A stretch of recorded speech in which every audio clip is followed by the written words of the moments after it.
The large wooden gate at the end of the path is closed. The wooden gate does not look particularly conversational at the moment.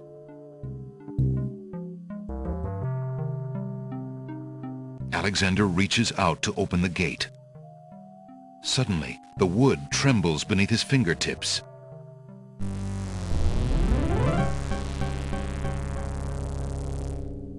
What touch has awakened my sleep? I smell the blood of a mortal. Reach out thine hand again, fleshy human, that I might devour it. It has been centuries since I last ate.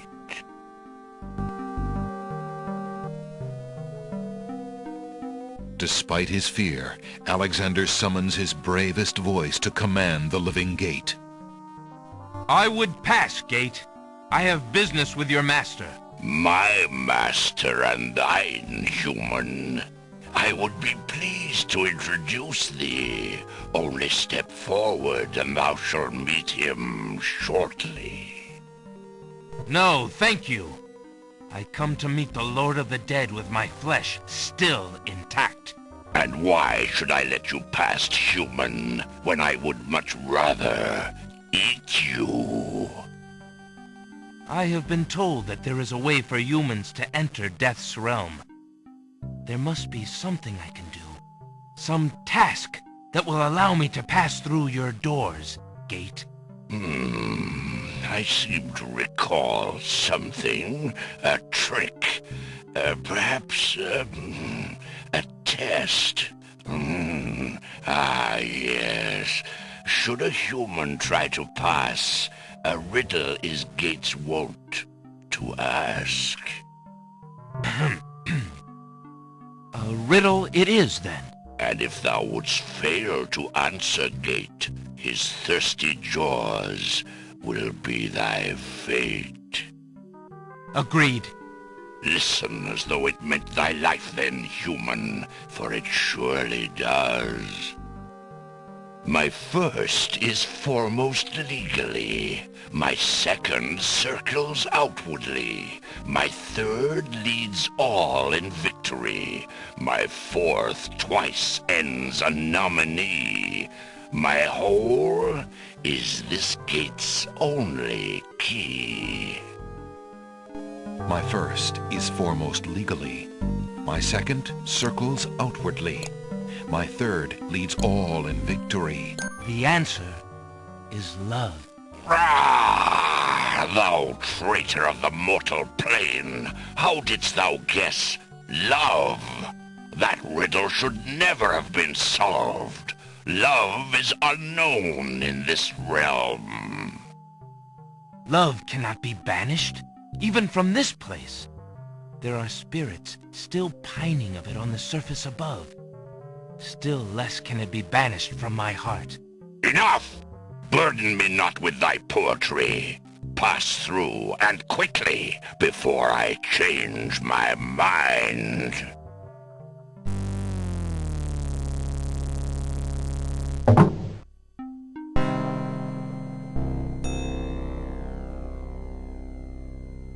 Alexander's throat tightens in awe. Alexander.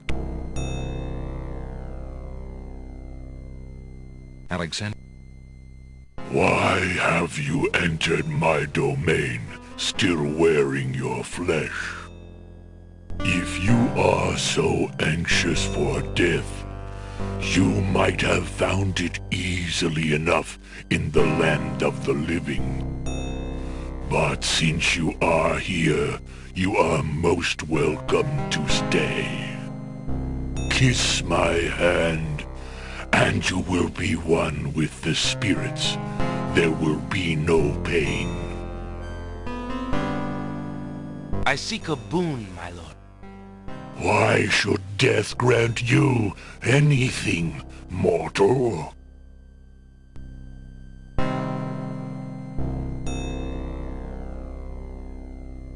I seek a boon. I did not come here to die, but to demand my right of challenge. I respectfully challenge thee, Death, by throwing down this gauntlet. Man may pass the portal and seek its master, death. Man may pass where death has trod, and challenge like Scheherazade, he who reigns beneath the sod, to spare a mortal's breath. He has the gauntlet! Impossible! He challenges death. Who are you to challenge death? A man of flesh is all I need to be, my lord. And what is it that you seek with this challenge?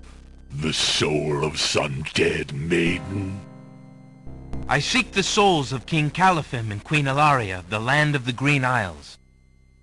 You would save 2 human souls and emerge alive from this realm yourself? That shall be a difficult challenge indeed. The tomb does not open its doors lightly. Either all 3 of us leave, or none go. Very well. Then let me think of an appropriate task. Ah, yes, I have it now. Your challenge is this. For thousands of years I have sat upon this throne. I have heard every sad tale that can be told by human lips. I have seen tragedies that ended empires, injustices that defy reason, love that would light the very stars turn cold and hard. I have seen torments that cannot possibly be borne, and yet must be, for centuries. This thing I have never done. I have never shed a tear. Make me cry, thou man of flesh. That is my challenge. Make death cry? Sooner could he turn sea to stone. Or fire to ice.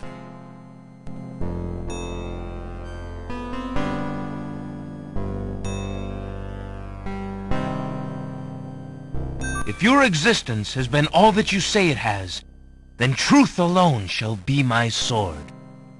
The mirror's surface swirls with darkness for a moment, then fills with images even blacker. Reflections of despair, of wailing souls, of shackles colder and more immutable than any forged by man, of a world of thirsts that can never be quenched. Alexander feels the mirror tremble in his grasp, and is glad that he cannot see its face. But the Lord of the Dead is transfixed to the mirror, to the screening of his life. Things long forgotten are once more uncovered.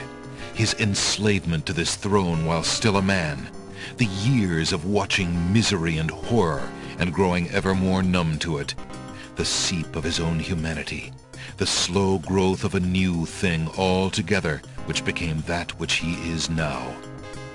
His is an existence that has no possibility of redemption, no end.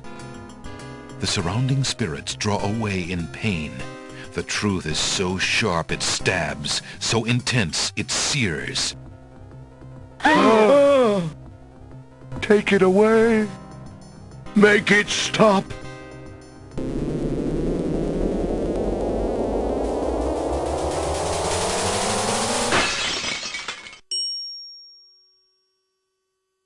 The mirror of truth cracks from the strain, and death sheds a single gray tear. Truth is indeed a terrible thing. I have worn this mantle for so long, I had forgotten its dreadful weight. You shall take the souls and leave as I agreed. You have been granted to stay from this inevitable reality. I almost envy you. Find the souls he has claimed, and bring them to me. King Caliphim and Queen Alaria, I presume. Your hero has won you a few more years of mortality. May your souls be more prepared for their rest when you return. Thank you, my lord. I hope that they will. And you, man of flesh, my steed shall take the three of you back to the land of the living. Tell her where it is you wish to go.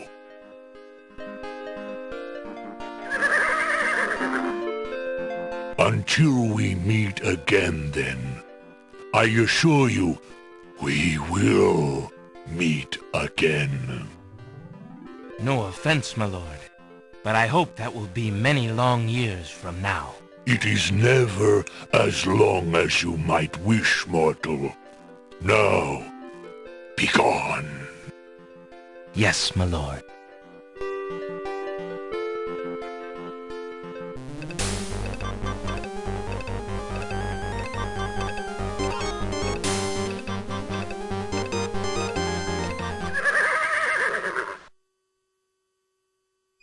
Are you coming, Majesty? Alhazred's treachery must be handled carefully, Alexander.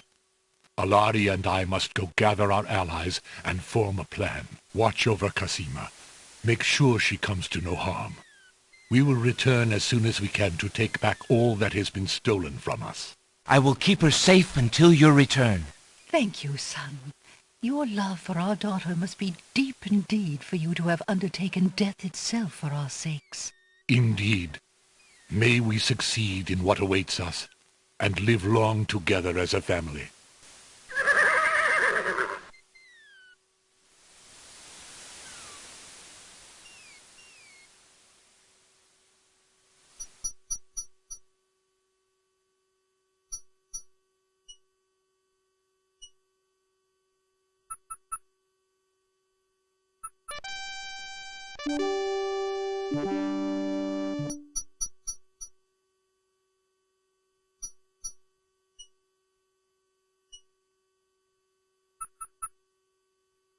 The book is used to cast Alexander dips the large black feather into the teacup and stirs the contents gently.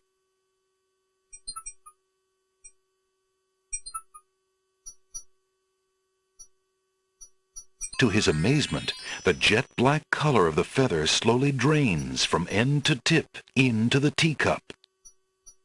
The teacup mixture blackens and thickens to a paint-like consistency. Alexander carefully puts it away, discarding the drained feather.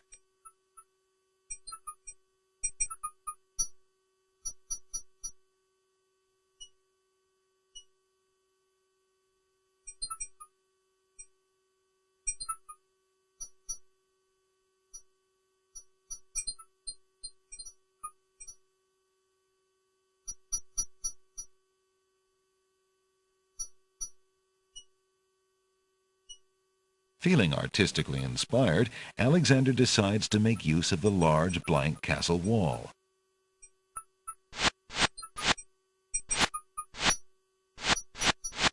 Ah, a doorway. Just what Alexander was thinking this wall needed.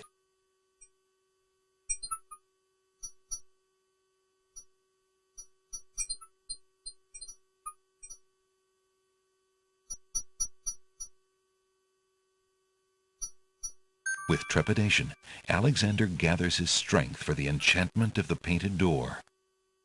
Magic paint, black as ink, bring to life what I think, make it real what I draw, according to this spoken law. The spell worked.